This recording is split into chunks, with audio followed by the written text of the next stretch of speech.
everyone. We're talking about ChatGPT today, and I hope you have all heard about it because you would have been living under a rock if you haven't. ChatGPT is everywhere. It's part of the whole AI, artificial intelligence, thing that has emerged in recent months, and we'll just want to go through with you guys and talk about what it actually means for us as small business owners. So if you don't know what it is, we have a definition here, and it's what is ChatGPT? So ChatGPT is an AI chatbot that uses natural language processing to create human-like conversational dialogue. It's about mud. Well, exactly what it does, but it has been around for a long time, but it wasn't really accessible to normal people who are not programmers. It hasn't been accessible to people like us. But if you are a coder, you could have used that technology like years ago. So now it is basically there for everybody. And I don't know if you follow the news on different news channels. People either love it or hate it, are really scared about it, or just embrace it. So how do you feel about it? Well, I think I'm all of those things at once, which sounds a bit weird, because some days I'm like, oh God, this sounds just so robot-like and fake when I use it. But then on other days, what I've realized is it's a user issue. It's not ChatGPT's issue. Yes. So it's how I'm kind of teaching it what I want is what's making it better. Yeah. But I have used it in many, many different ways, in the last few months. And I'm definitely not terrified of it. And I know some people are scared of it, but yeah. I'm not terrified of it. I can see how useful it could be for the future, and I can see how it can give us a start to what we need to do in our businesses rather than just have a white page. How about you? What are you thinking?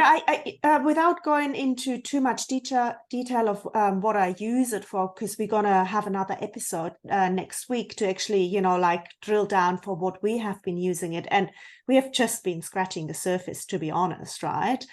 I always like it when there is new stuff coming out, maybe with Instagram, new features, or new things on Facebook.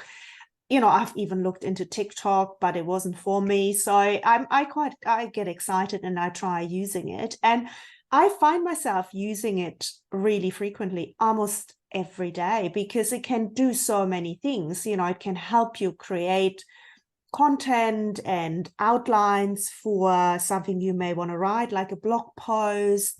It can help you with keyword research and titles, and we'll reveal next week. We have even been using it for the content that you see from us in some parts. But to be aware, there is limitations to it. Like people now talking about students cheating in their exams because they basically just get ChatGPT to write it. And that is not what we would advise small businesses to do, as in completely write your blog post written by ChatGPT. Sorry, go ahead. No, you go. Some people are saying that they're using it as a kind of search engine now. Yeah. So they're asking ChatGPT a question, where do I find the best podcasting mic, which is what we have just been doing. Yeah. You can ask it what's the best one, or you can, what you would used to ask Google for, you can ask ChatGPT for now. Yeah. However, like Alex said, the limitations there. The first thing I would say is that ChatGPT's information, I believe, only goes up to 2021. Yes. Is that right, Alex? So it hasn't got the capabilities of up to 2023 yet. Yes. Whereas I believe the Google version Bard has it up to 2022. Yeah, I'm not quite sure. Yeah, it could be. You could be right there. 2022, so it's nearly up to date. So I would say that's a massive limitation, because you might be writing something, or ChatGPT might be writing something that doesn't have the correct facts in, or the latest research in. So you still have to check your facts with current research. So Yeah. it's a definite limitation. Plus, I think one of the main things is for us small business owners, ChatGPT hasn't got the capability yet to actually write in your brand voice, right? It'll come up with some great content, no questions asked, but it will not sound like you. And it will sound like it was created. It Yeah. feels a bit faux in a way. Yes. Like, And sometimes it uses really big words that I don't use. So yeah, so you need to, by all means, help it to create content like a blog post, but go through it and check your facts, make sure it's accurate, and also tweak it so it sounds like you, right? so the other thing about ChatGPT that's massively important is that your on your website can suffer if you use it on things like blog posts. People use it for website copy, that kind of thing, to write your about page even. That if you use it as is from ChatGPT, that the information that we've got, we were just doing some training the other day, is that your page ranking can suffer, which is massively important for small business owners, because our search engine optimization, our meta tags that we're using on our website are what is getting us discovered. And people are noticing that there's been, since ChatGPT came out, that there's definite changes in their website, the visits to their websites. So Yes. I don't know if that's linked to ChatGPT, or people are just not using Google as much. Maybe it's that. Okay.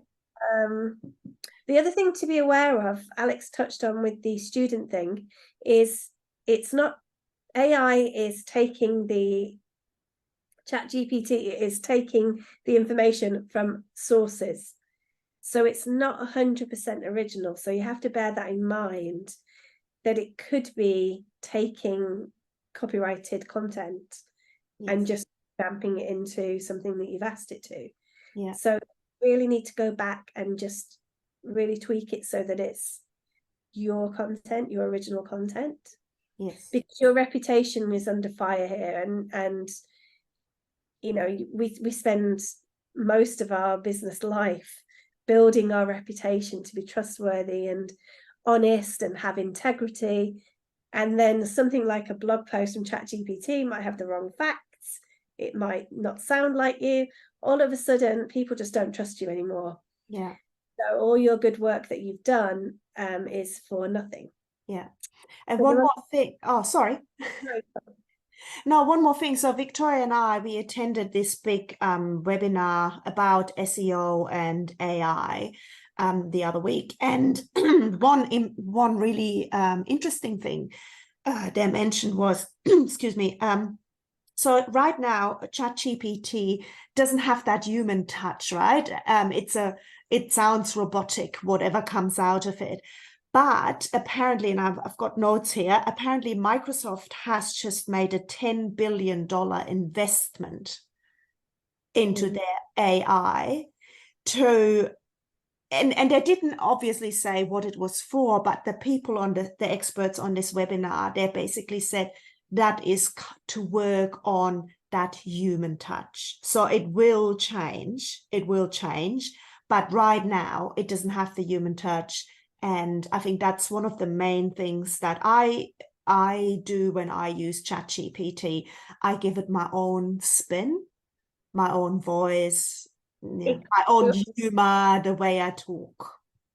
It can't do sarcasm, all these real human touches, but we've got so far that it can't be far away that it can do that. Yes. So And yeah. on that note, that was it from us today. And next week, we'll be diving into how we have used it and continue to use it. See you later, guys. Bye. Bye.